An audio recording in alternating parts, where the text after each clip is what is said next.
Everybody, welcome to a Wednesday edition of Box Seats. I'm your host, Frank Holder. I'm in here with comedians known as Talent and Fig. And of course, you guys have known them from all kinds of comedy stuff. They've been in comedy specials, comedy TV shows, comedy everything. Now they have this thing called comedy sport. Sorry, guys, I'm not Rodney Perry, especially since I'm a little under the weather. No, the funny thing, you must be under the weather. You almost forgot your name. Yes, that's what I'm Frank. Nitty. Where's my ID? Yeah.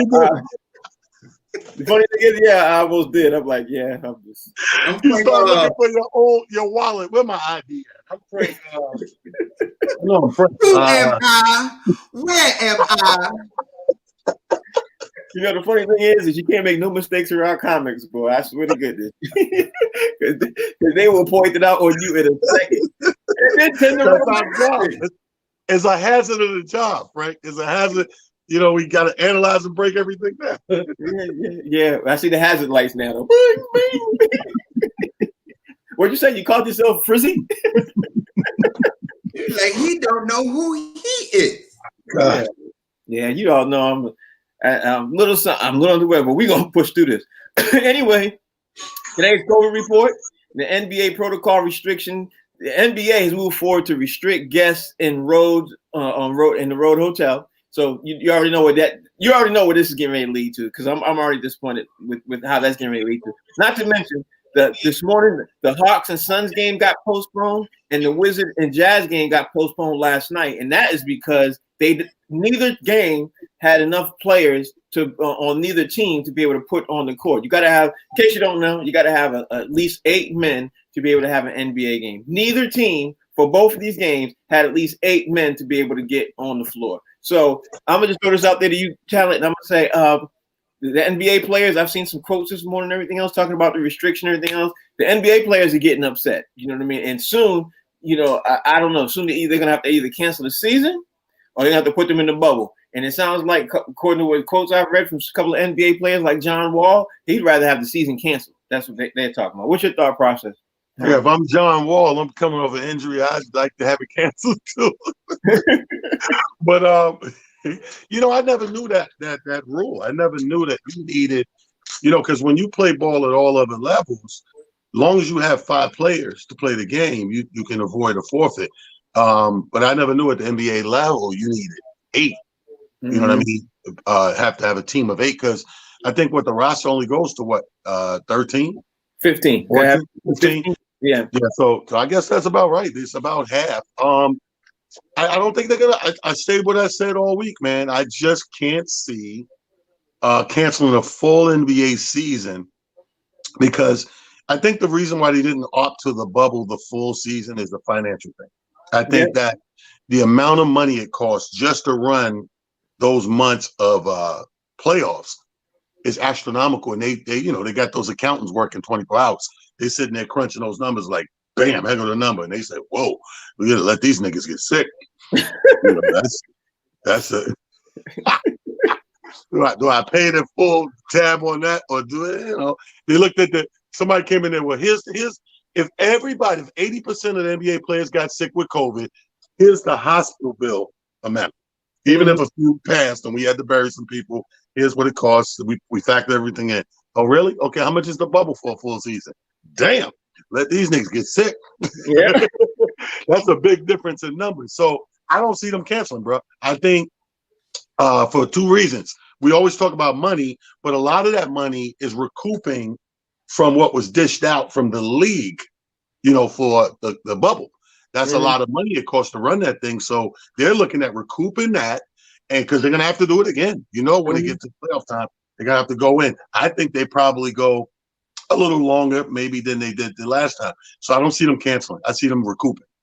I think you're absolutely right, especially, Fig, when you look at the math of 32 teams in the bubble. I think what Talon said is right. It's a money thing. You know what I mean? And not to mention, it's the psyche of some of these players, because they wouldn't be able to handle it being in the bubble for all that time. You know what I mean? What you think, Fig?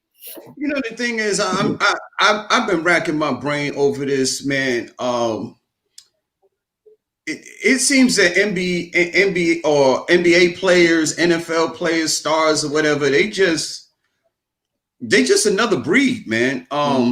because there's a whole portion of society that is functioning and going to work every single day, and they're not having the same problems as these athletes, man. I don't get it, man. And I guess nobody is going to take it serious, like I said, way back when, until somebody of prominence actually loses their life because of this thing. That's the only thing that seems as like it's going to wake these people up, because it doesn't make sense. Even though you're a healthy person, individual, you know what I mean? You do have family and extended family that you could pass this stuff to, or even if you pass it to your teammates or the other team that you're playing and they have family or extended family, they could go back and take it home to their family. I just think the whole thing is just a huge ball of irresponsibility. That's the only way that I can put it, because you got your nurses, your doctors, your firemen, and a whole bunch of people in society that is functioning in the COVID, but they're following the protocols and they're not getting sick and they're not passing it on to family members and stuff like that. Doesn't make sense to me. These guys are just super irresponsible to me. And that's the way that I look at it. All right, let's get the show underway. Last night, if you're not familiar, last night there was an NBA game with the Houston Rockets and the LA Lakers. I will talk about LeBron's no-look pass in a second, but to me, the quotes that James Harden said after the game stood out. James Harden basically said his Houston team is not good enough, and he's upset. And not to mention, he's overweight. He's shooting less. And then, of course, the Houston Rockets right now, they're 3-6. They are on their worst losing streak that they've ever had since James Harden came in 2012. So you got some issues with James Harden right now. So, Talon, I'm going to throw it out to you right now, and I'm going to ask you, when you hear James Harden throw his team under the bus, just say, you know what, these dudes are not good enough. Now, let's not forget, they got John Wall, they got Boogie Cousins, they got players, and he says that type of stuff. What do you think when you hear that? Well, I mean, I think that we already know from the offseason that he's been showing his spoiled brat side, from demanding trades to tampering with trades, you know, in cahoots, talking to this player. I want to go to the Nets. I want to go over here, 76ers, Doc Rivers. It's been so much before we got to this point. I think he don't want to take any of the blame.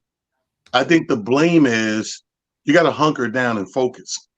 He came in a little out of shape, little weight, whatever, just like, you know, and now you've got these losses, 3-6. You want to point at everything. Oh, we're no good. This is horrible. This dude hit. No. You're the team leader. I always say this. People want, in the comedy world, people want that headline of money, but don't want the headline of responsibility. And to do that, you know, they want you to pay him as a headline. I'm funny, pay me as a headliner, but it's things that go along with that. Mm-hmm. You want to be the franchise. You got what you wanted. You left OKC to be the franchise guy. I'm too good to be the sixth man. I need to be the guy. Screw Kevin Durant. Screw Westbrook. I'm Harden. Okay, cool. You got that. Now that you're in the 7th and 8th inning of that movie, you don't want the responsibility. You want to point at all these reasons why you're 3-6. It's you. The more you focus, you're the team leader. So goes the team as the leader. If the leader's focused and coming in, he putting 110% on the floor, everybody that's surrounding you will do the same, and your record wouldn't be what it is. Your record is what it is because of several reasons. Strip clubs and trade rumors and forced trades, and I'm unhappy. All of that's a distraction and diversion. You got to buckle up, man. I put it on Harden. Okay, and now I could agree with everything you just said, and I could even add more. But before I add my 2 cents, what you think, Fig? Yo, man, if Harden wasn't black, I wouldn't know if I was looking at James Harden or Ben Fatburger Roethlisberger. That's how that's how his shape he came in. I'm like, yo, man, what's the matter with you? You coming in fat? You're not even shooting as much.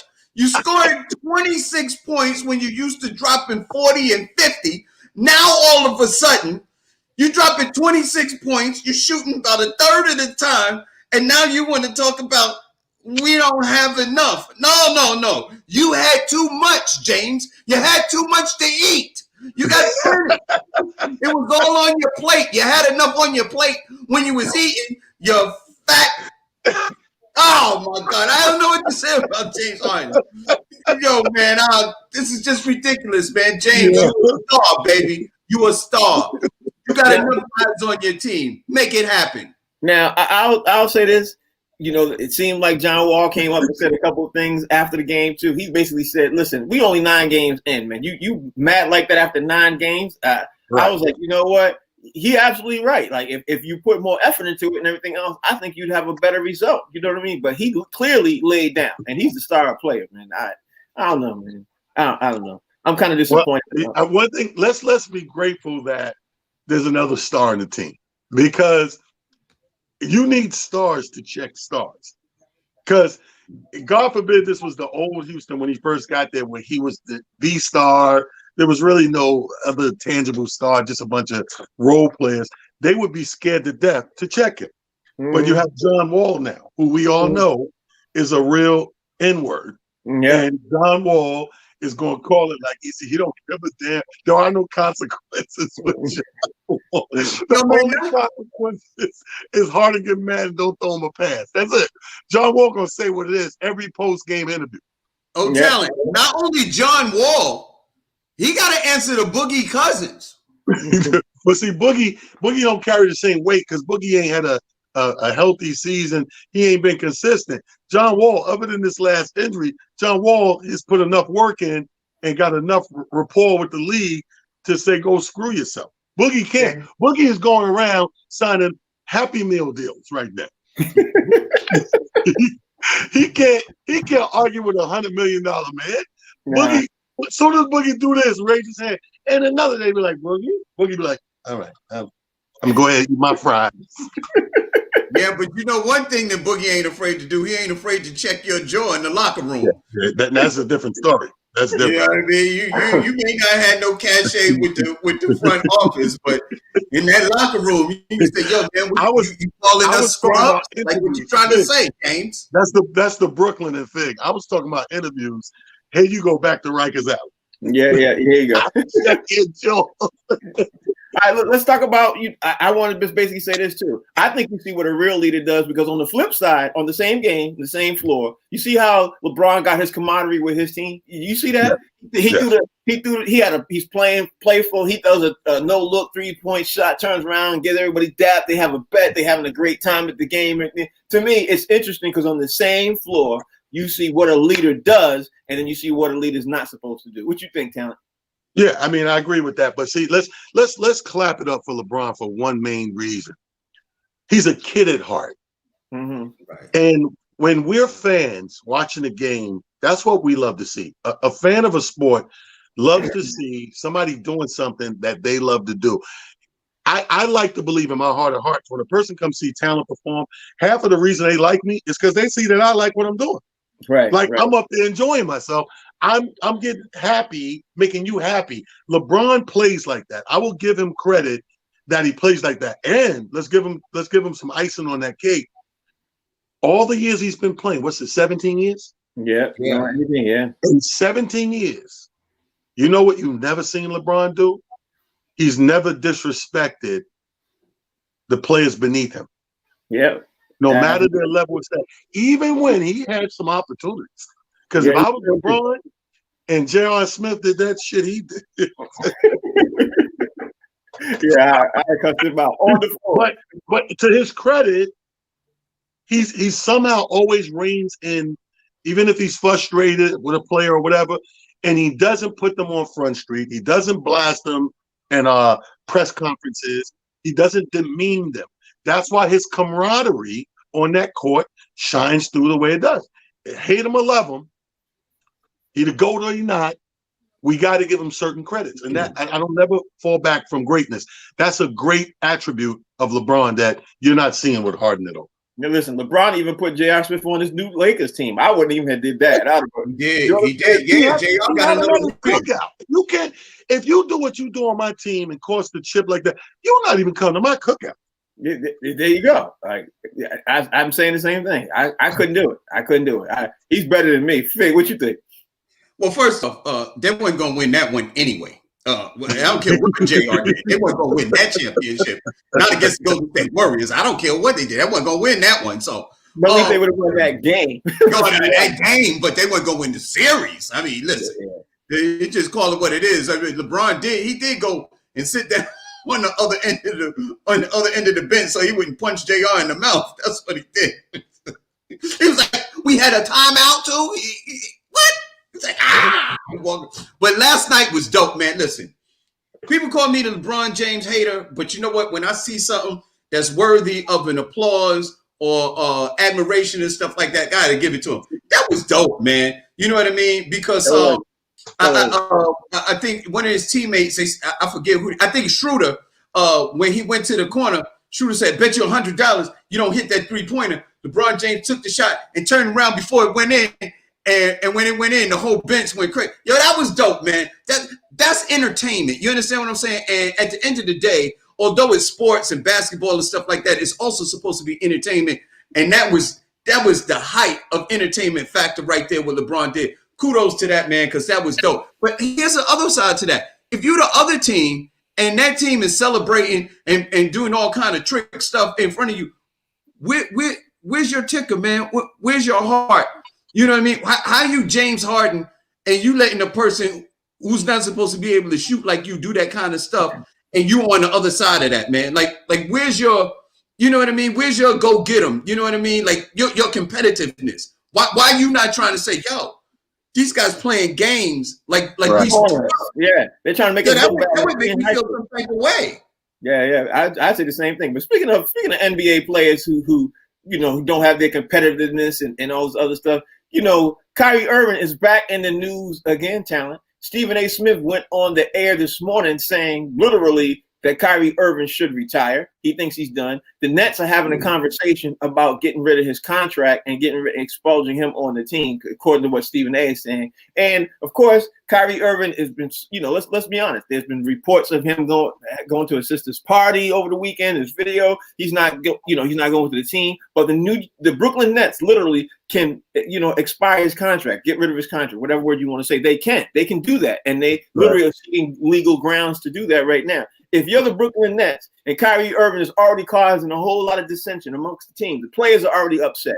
It's just not a whole, we've had this conversation before. If Kyrie does this, what's going to happen? Whatever we saw said before is happening. What would you do if you are Brooklyn Nets ownership? What would you do, talent? Well, I think like you said, they're doing what they can do because they issued a statement that was very weird. A half a statement, an incomplete statement. They said, he's not with the team due to personal reasons, and we have yet to establish a date of his return. So that to me sounded so crappy and open-ended. That sounded like if I ever heard a dude talking to his lawyer, that was it. They're going through the lawyers, picking this thing apart. Now, here's the thing about this. There's a bigger thing in play here.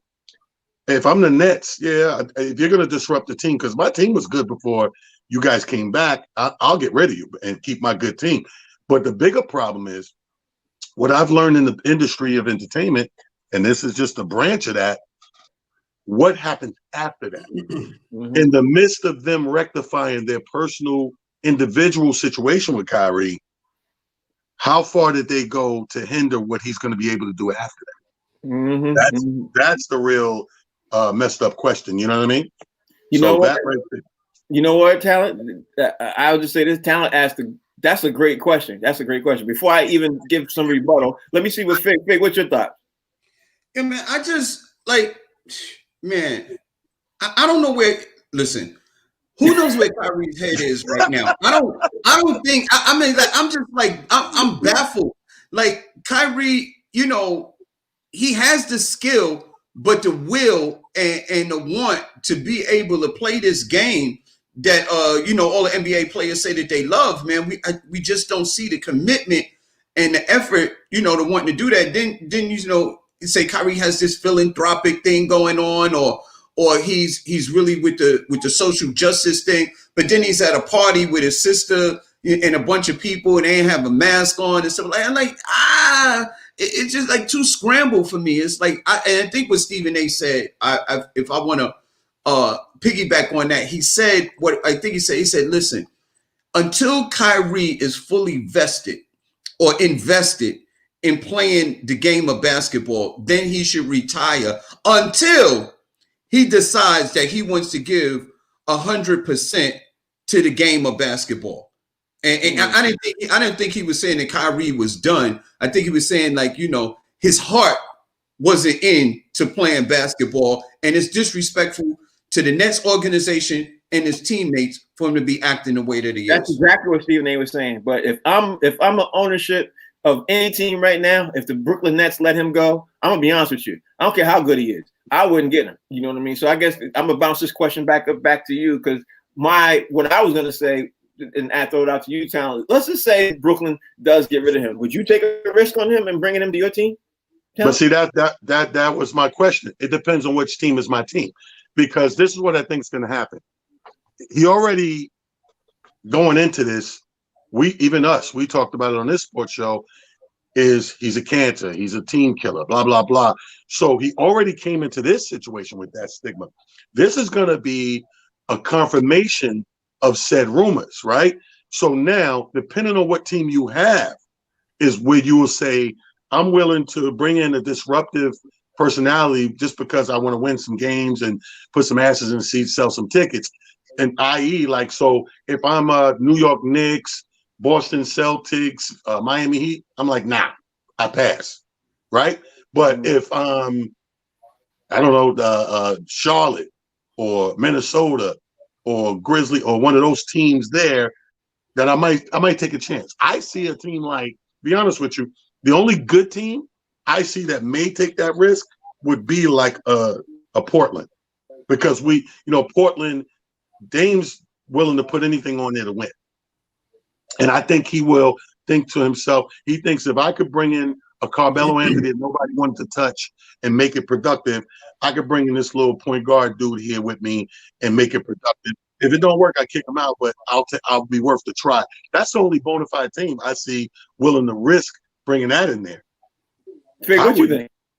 I'll tell you like this. On piggyback on what Talon said, here's another one I want to throw out: the Lakers, and I'm gonna tell you why. LeBron James. And let me tell you, no. Here's what I'm saying. Listen what I'm saying. LeBron James seems to have the ability to take problem NBA players, and when they're on his team, they act a little different. Iman Shumpert, J.R. Smith, Kyrie Irving. He's already played with Kyrie. LeBron James seems to be like the Bill Belichick of the NBA. Bill Belichick always took unwanted players from other teams, and then when they get on his team, then all of a sudden they perform at a higher level. When Kyrie was with LeBron James in Cleveland, no matter what happened behind the scenes, we didn't hear too much about Kyrie Irving, and Kyrie Irving showed up and played. The only time we heard something about Kyrie Irving in Cleveland is when he said, "I want to leave." That's the first time we heard anything. I thought he was going to say the Bill Cosby. I'll say this: Kyrie Irving was younger. He was a lot younger at the time. He was looking up to LeBron, because back then when that happened, LeBron was basically the best player of the league. He was MVP of the league. I don't think he had as much cachet as he has now. Right. I think that's the problem. So I will say, I'm talking about Kyrie. Kyrie didn't have as much cachet as he does now.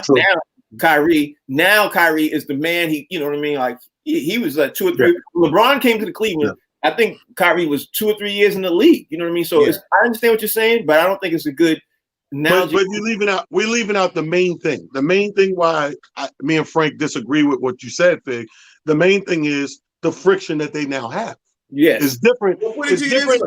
Hold on, it's different if you're just judging a problem child is one thing. It's different when the child has a problem with me. Mm-hmm. Right. And see, but I understand that. But put it to you this way: this might be Kyrie's last stop.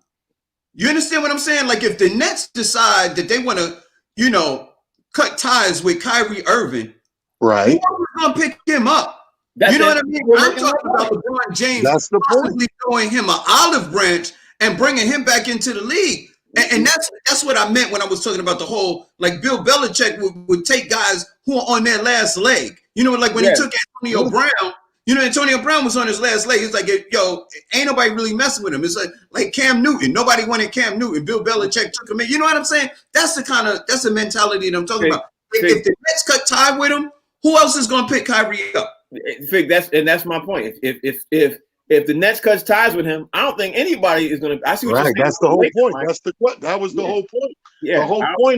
The point is, Fig, you're somewhere down the line that we've already come to right now. Yeah, we've come to a place right now that you've given him the benefit of doubt of the next time. We're saying if this thing comes to fruition, that the Nets say too much trouble, they have just put the stamp on what we already think it is. They have confirmed it, because look how that's going to look to the rest of the league. You put together the next big thing in the NBA. You got Kevin and him together. You already had a playoff bound team. You guys were predicted to come out of the East when these guys hit the floor again. You're a championship team. So if that franchise is willing to say, you know what, even though too much trouble, they have now stamped this dude's future.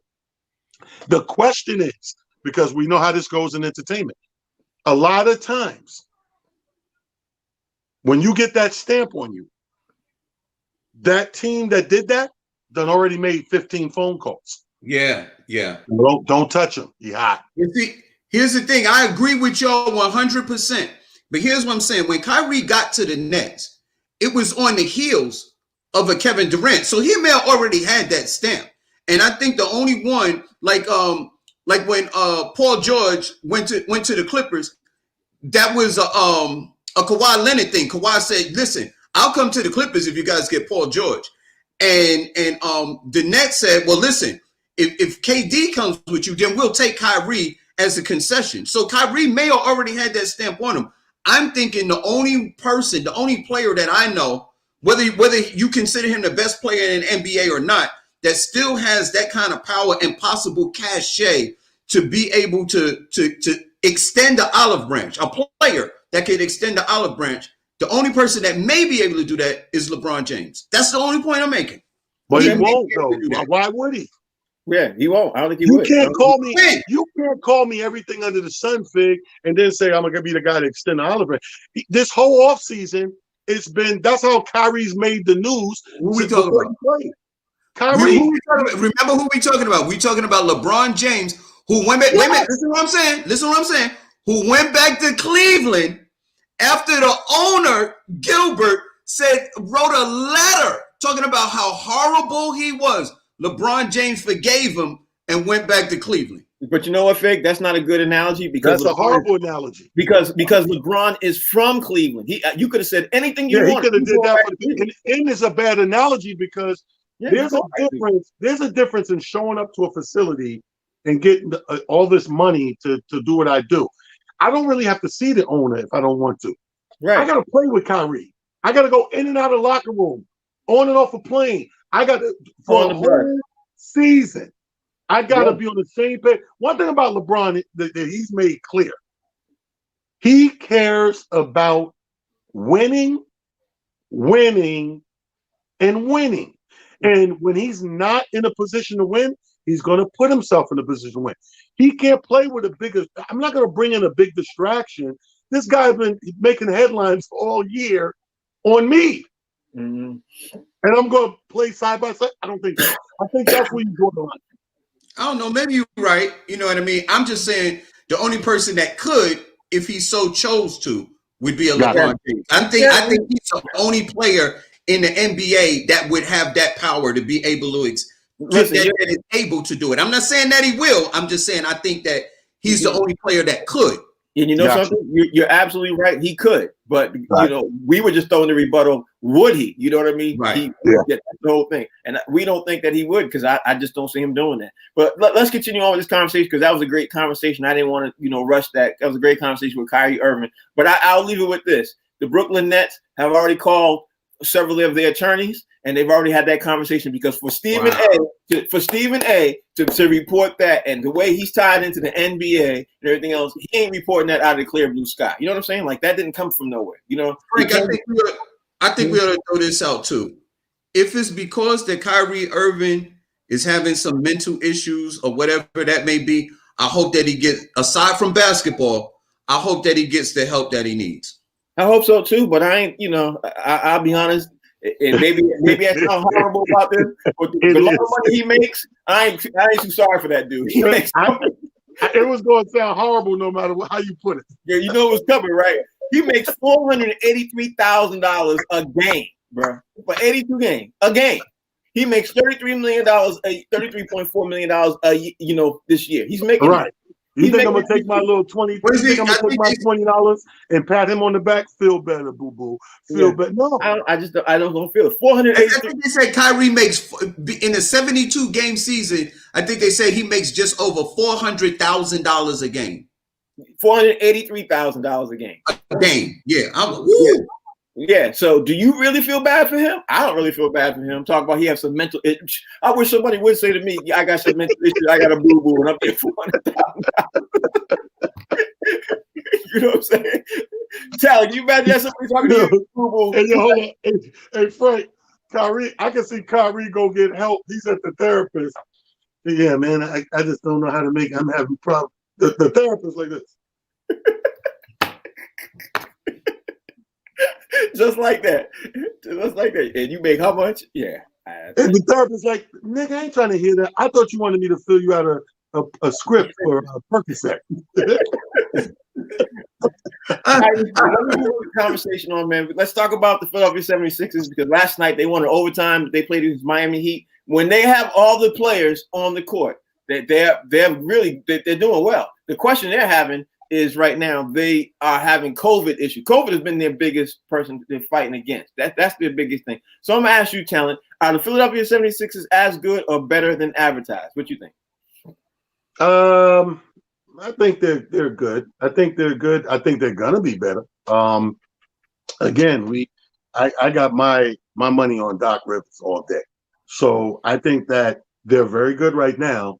But I think this is just the beginning of where he's going to have them mid-season. You give that brother 35, 40 games in, I think they're going to be the team you don't want to see, especially coming out of the East, because the East is like a pot of gumbo right now. We're trying to figure this thing out. We knew the usual suspects last year, but after last year played out, it's anybody's game again. And the 76ers, they are definitely not false advertising. And it's one of those things, the chia pet. Remember, you add water.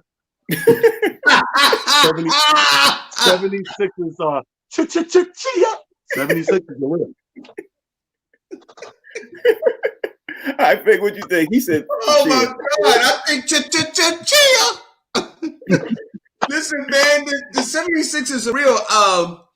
It seems like whatever.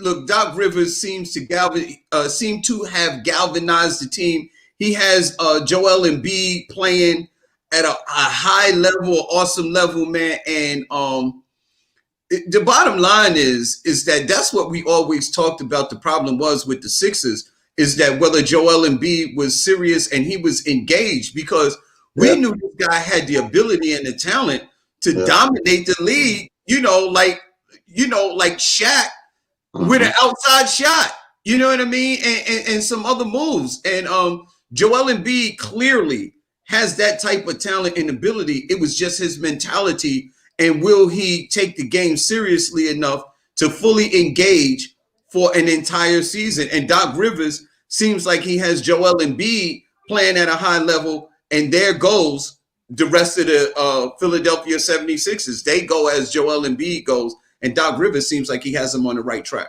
Right, I agree with that. Now, whether or not somebody agrees or disagrees, let's ask Mr. Rodney Perry. Rodney Perry, what you think about everything we've said? I already see where it's going.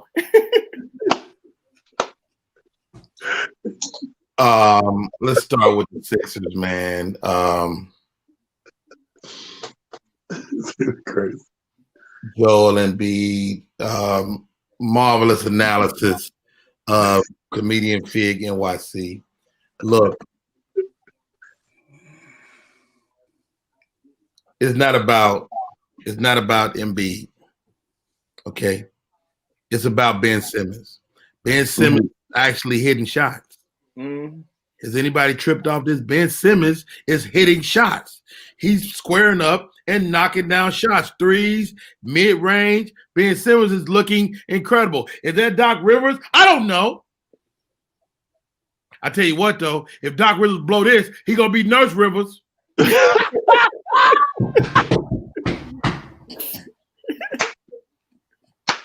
If this fall apart for Doc Rivers, know this, everything else will get blamed on him. All that stuff happened out there in California, that's going to be his fault. If this don't work out in Philadelphia, Doc Rivers will be Nurse Rivers. Call him Nurse Rivers. Call him Nurse Rivers. I can't. Oh, God. They should take your comedy license.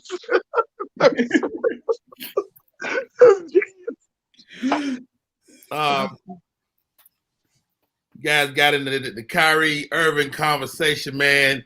Dude, it's really disturbing. I mean, it's the longest I've seen us talk about anything on this show ever. You guys y'all talked about Kyrie for a cool 12 minutes. Yeah, we did. And I was really marveling at how much y'all care for this guy, man. I mean, it even came up where some kind of way in the midst of caring for Kyrie, Fig even was talking about how great LeBron was.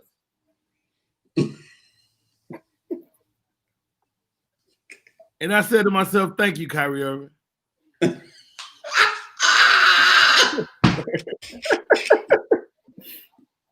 You're wayward,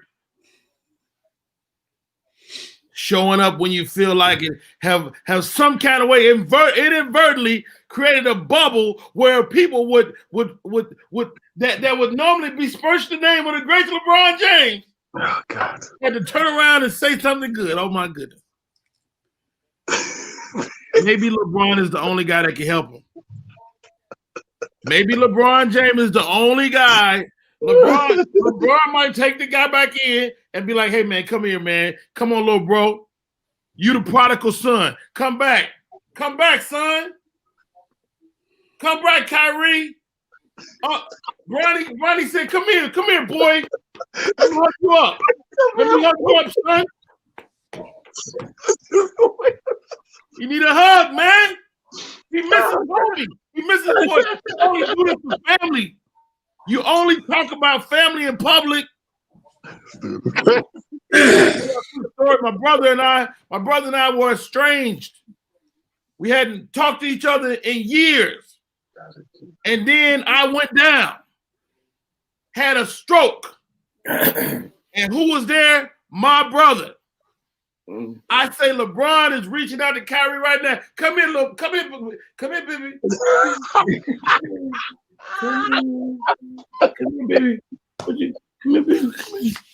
Come here, baby.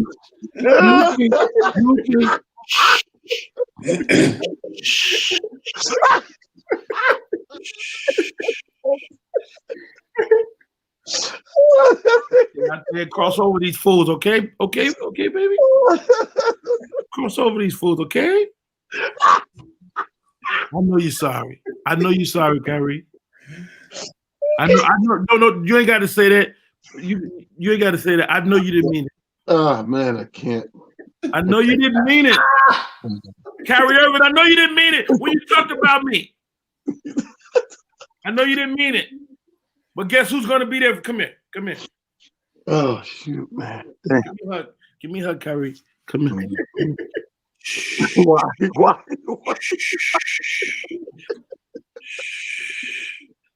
Oh, my goodness. I can always say that Roddy to get me funny. In the I hope whatever he's going through, he figures it out. I think Fig said it best, man. If the guy is really going through something in his head, I mean, we joke about it. We joked about my man out in California, Paul. What's his name? Paul George. We joked about Paul George, but I mean, this bubble. I mean, we're all affected by this time in history. We're all affected by the pandemic. Tyler, please. Let me. Okay, hold on. Do it one more time with the arms. Come here. Come here.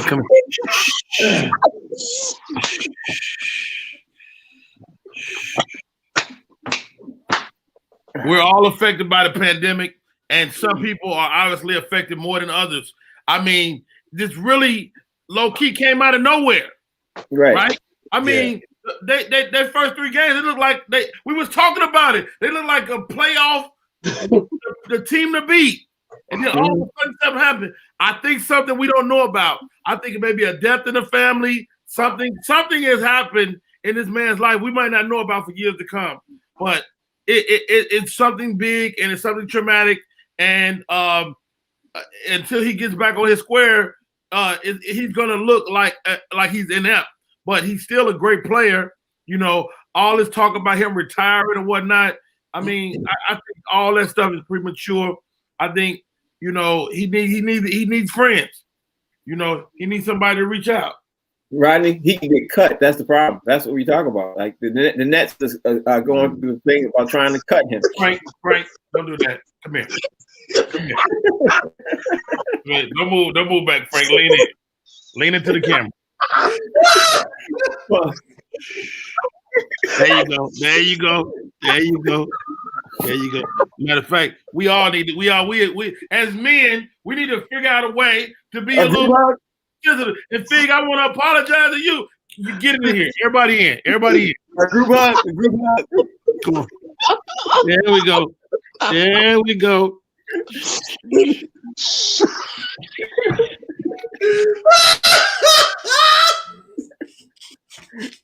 Yeah. All right. That was a great moment. You'll never see Stephen A. Smith do that.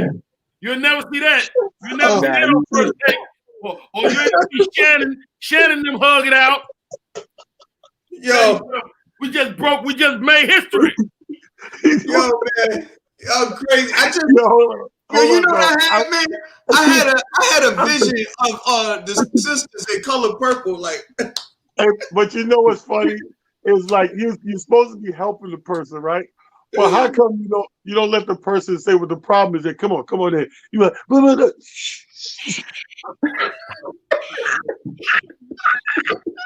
Don't do that. Don't talk about the problem. Can we get back to the sports now, Rodney Perry? Can we get back? Oh my God! Are you done? We done hugging it out.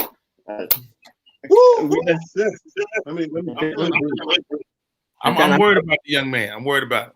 Honestly, I'm not worried about him. I'm not. Okay. Let's say this.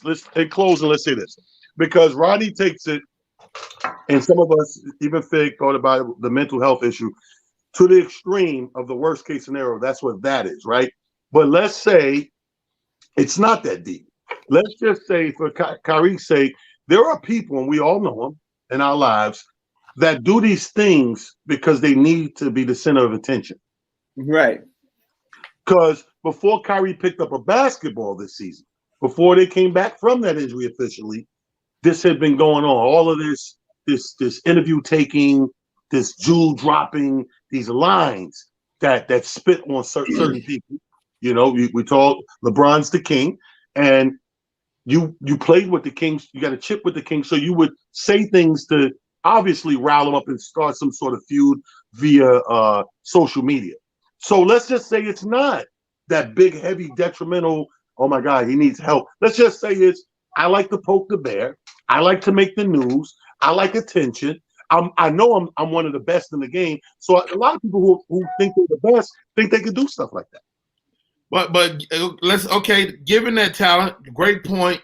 But if that was the case, he would be talking now. He's not talking. He's not talking to the team. He don't want to talk to them. He ain't talking to nobody. Yeah. Who said maybe Kevin Durant. He talked to his sister. He said, "Happy birthday, baby." Maybe Kevin Durant. I'm coming in. I'm coming in. Okay. All right, can I squeeze in a couple NFL moments before we roll out? Go right ahead. Go ahead, bro. Because I want to jump off this next one, and you guys know Well, you might have heard this morning that the Bears are keeping Matt Nagy. So I wanted to ask Rodney Perry, since he's a big, huge Bears fan, you think that's a smart thing? They're keeping the GM and Matt Nagy. And then Matt Nagy came out this morning and he literally said a big, huge statement. We're going to try to fix this ship. We're going to do this. We'll do that. So I'm starting with you, Rodney Perry. Should the Bears have kept Matt Nagy, or what do you think they should have done? What do you think, Rodney? I mean, if you replace the head coach, you gotta invest in a complete rebuild, and I don't think they're ready to do a complete rebuild. So you keep Matt Nagy, you're gonna get rid of Mitch Trubisky all day. He gone for sure now. I mean, you think so? Okay. Yeah, Matt Nagy, he ain't no way Trubisky. It's one or the other. If you keep Matt Nagy, Trubisky is you're out of there. Well, Rodney Perry, Mitch Trubisky played great in the last game. He played great. He did everything he could. That's fool's gold. Okay, fool's gold. All right, write it down, Frank Holder. Write it down. Mitch Trubisky is gone. C'est la vie. Okay. Let me ask Talent. Talent, what you think? Well, I think that they should have let him. I understand what Rodney's saying. It's a great point, but I think, you start fresh because you're keeping Matt Nagy, but your defensive coordinator is retiring. So I don't think that makes all the sense in the world. You know what I mean? So now you're going to bring in a defensive coordinator anyway. I would have grabbed me a defensive specialist coach. I would have went shopping. Yeah, I think they should have did that too. But, we'll see what happens. Fig, what you think? Man, I'm not sure if I want a head coach named Nagy. I don't even know if that's his last name. Is that his last name, or is that what he does? Nagy. I don't like that name. He nagged me this morning. Nagy. and I don't care what nobody say. You cannot win an NFL Super Bowl with a quarterback named Mitchell. That name is too old. Mitchell? No, you're not going to win. Not with a quarterback named Mitchell. Not today. All right, well, let's move on. You need a Devontae. You need a new name, not Mitchell. Next question. Mitchell is the uncle at the cookout. You're not winning a quarterback named Mitchell. I'm gonna start with you, Rodney Perry. Do you think Tom Brady and the Buccaneers are gonna lose to the Saints this weekend? Because now, when they played them the first two times, they didn't have all their act together. So a lot of people now are thinking that the Saints are gonna be able to come back, even though the last game they played them, they got absolutely smashed. Do you think that the Tom Brady and the Buccaneers are going to be able to turn things around and be able to win in this game that actually means a lot? It's a trip to the Super Bowl. Well, not the Super Bowl exactly, but you know what I mean. Like in the playoffs, you got to win. What do you think? I think that this team is already overachieved, and the Saints just man. I think this is their season to win or lose, man. I mean, you look at the Saints. This guy's out there with no ribs. Okay, this man has willed himself through a season, a catastrophic injury, and he gonna let Tom Brady take it out of his hands? I don't think so. Sorry, Tom Brady. Maybe next year. Okay, what you think, Tim? I think the total opposite. I think that if there's two quarterbacks that gets in Drew Brees' head still playing the game, and I think one last name is Rodgers and one last name is Brady. I'm betting the house on Brady this weekend. I think there's going to be a shootout, and I think that Brady will prevail because I think that we're going to see a meltdown in the fourth quarter, about 10 minutes in the fourth quarter, from your ribless quarterback. I think contrary to public belief, the McRib is not back. It's not back. It's not back. I just came from McDonald's. The McRib is not back. What you think, Vic? Yo, man,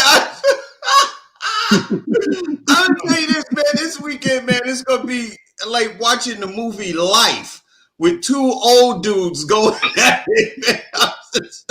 These are the two oldest quarterbacks in the NFL, man. It's like watching a movie, man. It's scary, man, because the Saints got a good defense, man, and Tom Brady, man.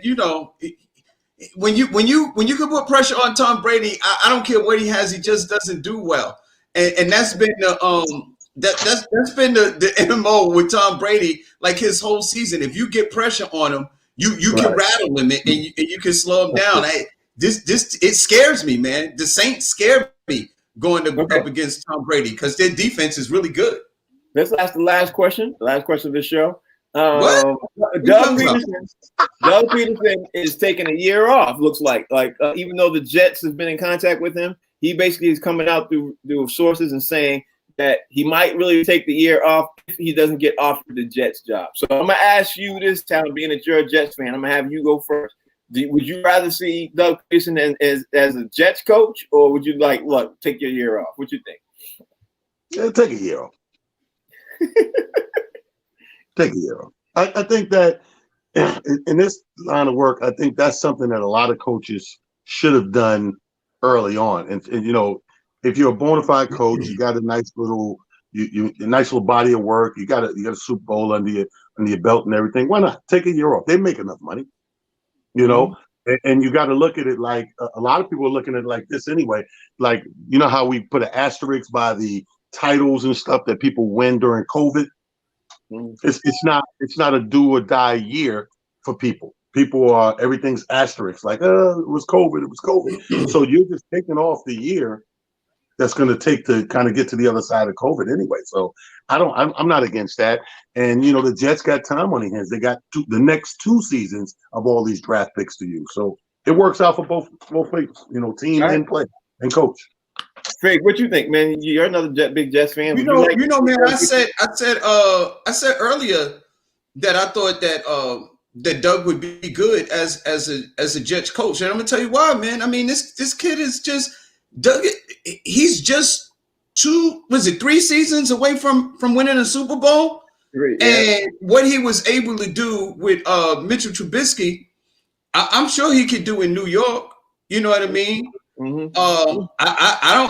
I think he's a pretty decent coach. I think what happened to Philadelphia is injuries and COVID, man. They lost a lot of players.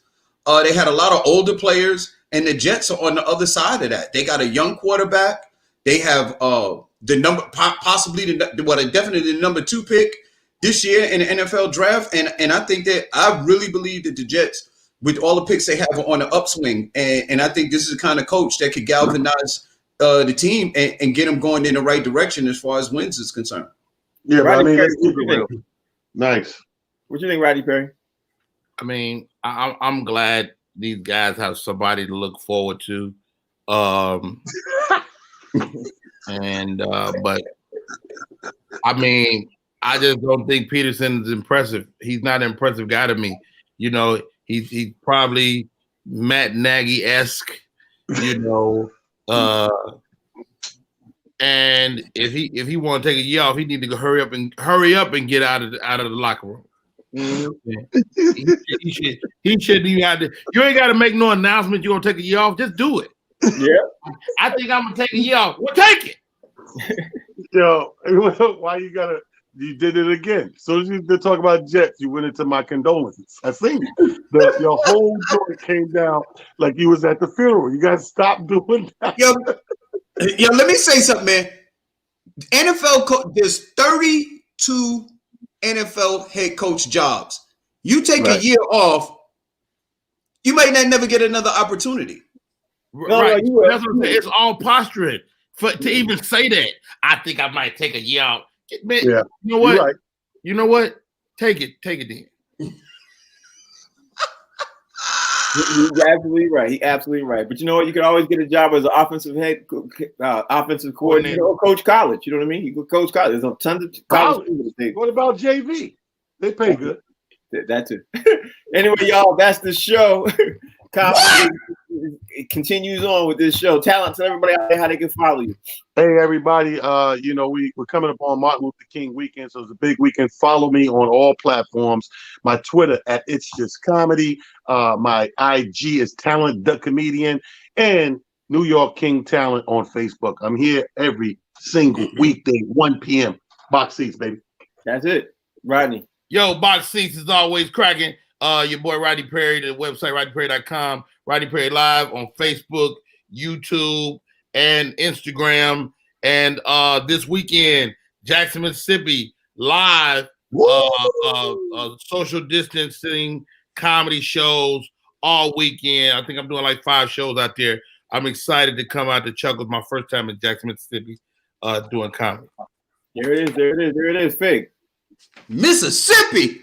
Yo, it's Comedian Fig, baby. You can find me on all social media platforms at Comedian Fig. That's Instagram, that's Twitter, and Facebook, baby. It's your boy FIG, and Monday through Friday, you can find me right here, baby, 1 to 2 p.m. on the Box Seats, the hottest sports show on TV and social media. It's the Box Seat, baby. Be there or be square.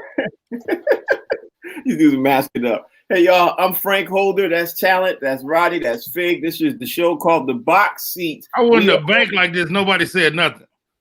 What? Okay. That's not happening. The show's called The Box Seats. We're on the Humor Mill channel. We're on every day from Monday through Friday from 1 to 2. You can even download the app, and you can even call your cable service provider. Thank you all for watching. Thank you all for commenting. We appreciate you. Now, make sure you please tell a friend to tell a friend. We appreciate all y'all. We'll be back tomorrow. Same bad time, same bad channel. Peace. Boom.